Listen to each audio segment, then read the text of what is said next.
আসসালামু আলাইকুম ভাই। ওয়ালাইকুম আসসালাম। ভাই, আপনি তো নিশ্চয় জানেন যে ভারতবর্ষ বর্তমানে লোকসভা নির্বাচন আইছে। যা এই নির্বাচন বিষয়ে আপনি কিতা কইতেছেন, প্লাস আপনার বাড়ি কোন জায়গা প্রথমে?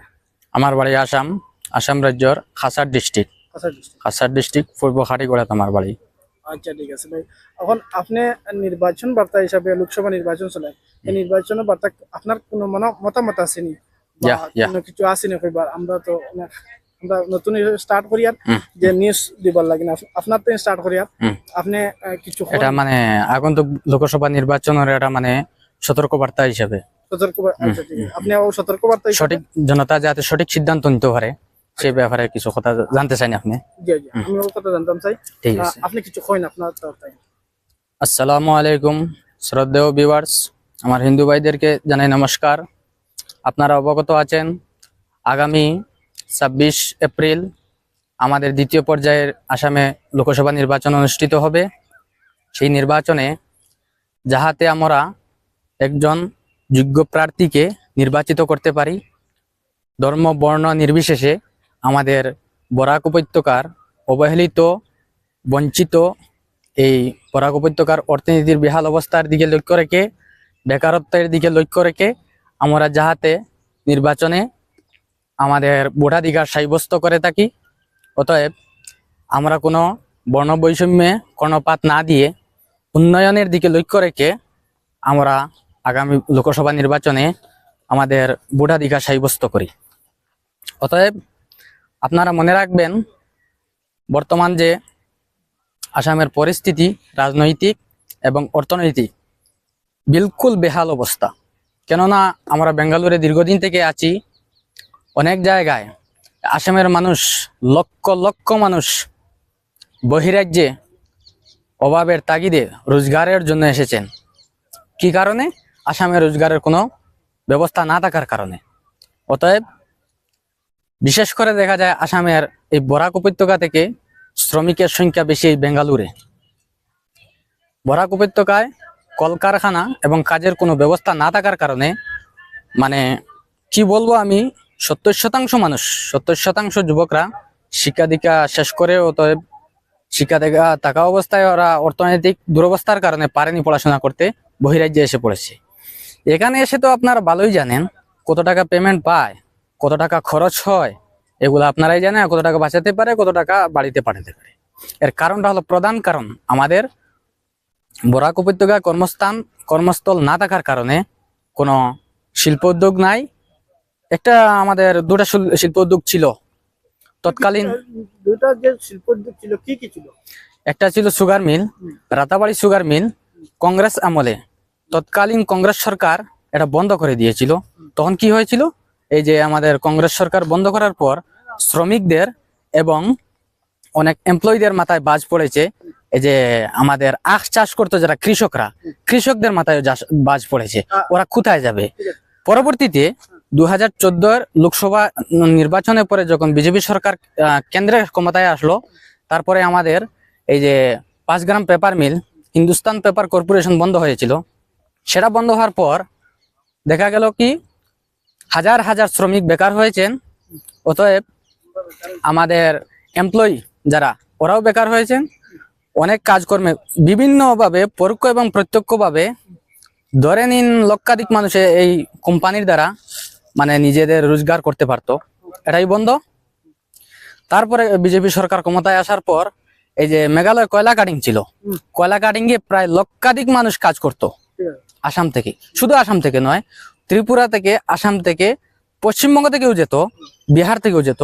এই মেঘালয় কয়লা খনন বন্ধ হওয়ার পর থেকে একদিকে মেঘালয় কয়লা খনন বন্ধ, 2 নম্বরে হিন্দুস্তান পেপার কর্পোরেশন বন্ধ, জাগিরুট পেপার কর্পোরেশন বন্ধ, রাতাবাড়ি সুগার মিল অনেক পূর্বে বন্ধ হয়েছিল। এই সব বেকার লোকেরা, কাজের লোকেরা কোথায় যাবে? তাই আমরা বহিরাজ্যে ফাড়ি দিতে হয়েছে, দক্ষিণ ভারতের কর্ণাটকে, অতএব মুম্বাই, চেন্নাই, কেরল, এইভাবে। কারণ হলো, গত লোকসভা নির্বাচনে আমাদের প্রধানমন্ত্রীজি প্রতিশ্রুতি দিয়েছিলেন যে তিনি ক্ষমতায় আসলে আমাদের এই যে হিন্দুস্তান পেপার কর্পোরেশনটাকে তিনি পুনরুজ্জীবিত করবেন। তিনি তার প্রতিশ্রুতি বাস্তবায়ন করতে পারেননি। কয় বছর হয়েছে? এটা তো 2016 বন্ধ হয়েছে, এখনো অবধি বন্ধ। At least 8 বছর হয়ে গেছে না? তারপরে আমাদের মুখ্যমন্ত্রী মহোদয় তিনি আশ্বাস দিয়েছিলেন, আমি কেন্দ্রের সাথে এই বিষয় নিয়ে আলোচনা করতেছি, নিশ্চয়ই এটা পুনরুজ্জীবিত হবে, কিন্তু এখনো হয়নি। তিনি কিছুদিন পূর্বে আমাদের বরাকে নির্বাচনী প্রচারে এসেছেন। তিনি এসে বললেন, আমরা জাগির পেপার মিলের জায়গায় অন্য একটি প্রকল্প খুলেছি।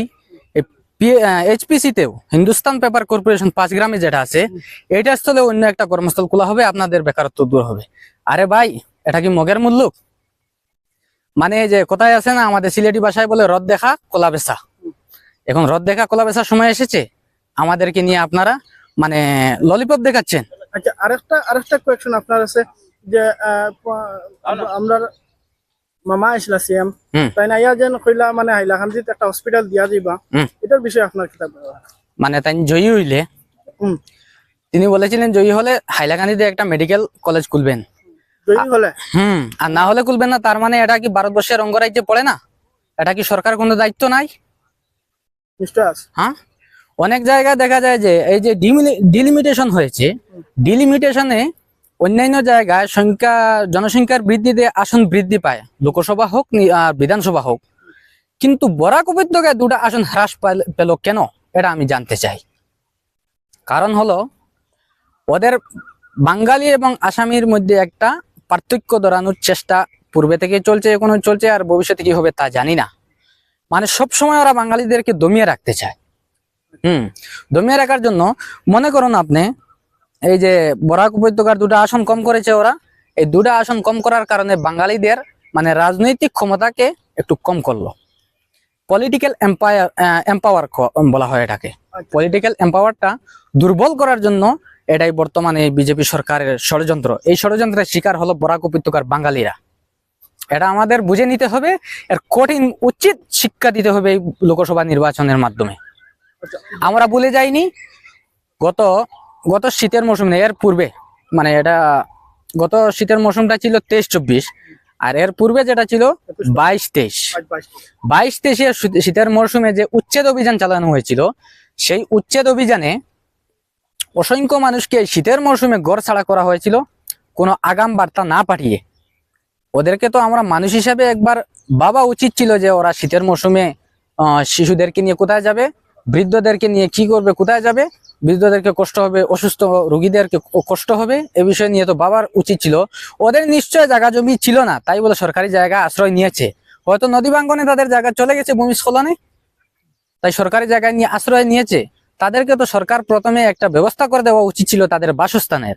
তাদেরকে নির্বাসিত করা হলো, এটাকে নির্বাসিত বলা যাবে, কারণ একটা দেশ থেকে অন্য একটা দেশে নিয়ে পাঠানো, এটাকে শুধু নির্বাসিত বলা যাবে না। গড় থেকে এই যে আশ্রয়, যে নিরাশ্রয় করা হয়েছে, এটাকে আমি নির্বাসিতর মধ্যে বলতে পারি, বুঝলেন? পরবর্তী কথা হলো, এই প্রতিশোধ যেন আমরা সবাই নিতে পারি। এটা কোনো ধর্মের ভিত্তিতে বিভাজিত করবেন না দয়া করে। আপনারা এর উচিত শিক্ষা দেওয়ার জন্য আপনাদের মূল্যবান ভোটটা যাকে দিলে মানে সে জয়ী হবে, কাজ করতে পারবে, অতএব এই সাম্প্রদায়িক অপশক্তিকে পরাস্ত করতে পারবে, তাকে যেন আমরা ভোটটা দেই। এটা হলো আমার প্রথম বার্তা। দ্বিতীয় বার্তা হলো, আজ আমাদের বরাক উপত্যকার অর্থনৈতিক বেহাল অবস্থার কারণে লক্ষ লক্ষ যুবকেরা মানে বহিরাজ্যে এসে পাড়ি জমায়, কিন্তু এখানে যখন অসুস্থ হয়ে কেউ কেউ মারা যায়, তখন কি হয় এর অবস্থা, এই পরিবারের অবস্থা কি হয়? ও যদি গ্রামে থেকে মারা যেত না, গ্রামে কাজ কর্ম যদি পেত, সেখানে যদি মারা যেত, তাহলে এত খরচ হতো না। এদের বেহাল অবস্থার তখন কে পাশে থাকবে? কেউ নাই। আমরা জনসাধারণ মানে যারা আজকে কেউ কেউ বলতে পারে, আমাদের তো উচ্ছেদ অভিযানে কোনো ক্ষতি হয়নি, আমরা তো বেঙ্গালুর যাইনি কাজের রোজগারের তাগিদে, আমাদের কি যায় আসে, আমরা যাকে ইচ্ছা তাকে দিব। জেনে রাখা উচিত, এটা প্রথমত ইসলাম ধর্মের মতে মুসলমানরা কখনো এসব কথা বলতে পারে না। কারণ হয় কি, মুসলমানদের প্রথমত কথা আছে যে যার ভিতরে ইমান আছে, দৌলতে ইমান, সে যদি এক প্রান্তের মুসলমানরা যদি আক্রান্তিত হয়, বা কোনো গয়ের মুসলমানও যদি মানে নির্মমভাবে আক্রান্তিত হয়, নিরপরাধ মানুষ, তার বিরুদ্ধে এই আক্রমণের বিরুদ্ধে যদি কথা না বলে, তাহলে মনে রাখতে হবে তার ইমানের জং পড়েছে, জং।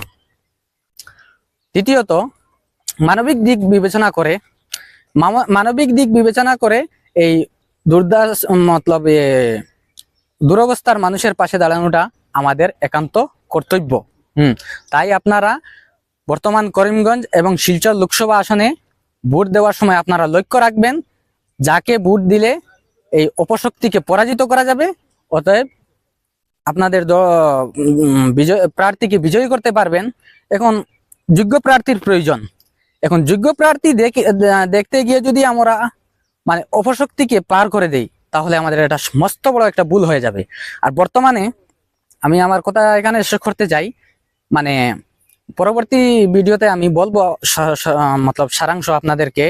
বর্তমান যে গণতান্ত্রিক ব্যবস্থা এবং বিচার ব্যবস্থা ঝুঁকির মধ্যে আছে। পার্শ্ববর্তী দেশগুলিতে দেখুন গণতন্ত্র খর্ব হয়ে আছে, মার খাচ্ছে, কোথাও কোথাও সামরিক শাসন চলছে, কোথাও গণতন্ত্রের নামে বাউতাবাজি চলছে, নামমাত্র গণতন্ত্র, নামমাত্র নির্বাচন হচ্ছে, নির্বাচনে প্রতিযোগিতা না করে সরকার ক্ষমতায় আসছে, হেরে গিয়েও ক্ষমতায় আসছে কোনো কোনো জায়গায়। মানে বিরোধী দল ভোট বয়কট করা সত্ত্বেও মানে সরকার যেটা ছিল সেটাই পুনরায় ক্ষমতায় এসেছে। তার মানে গণতন্ত্র ঝুঁকিতে আছে ভারতবর্ষে। কিন্তু গণতন্ত্রকে রক্ষা করতে হলে আমাদের ঐক্যবদ্ধ হতে হবে, ধর্ম বর্ণ নির্বিশেষে। আমরা নির্বাচন আসার সময় যেন যাতে অন্ধ না হয়ে যাই আমরা বর্ণ বৈষম্যের কারণে, হিংসার কবলে পড়ে যাতে আমরা ভুল সিদ্ধান্তে উপনীত না হই। সঠিক সিদ্ধান্তে উপনীত হওয়ার জন্য সবার প্রতি আমার ধন্যবাদ। আসসালামু আলাইকুম ও নমস্কার।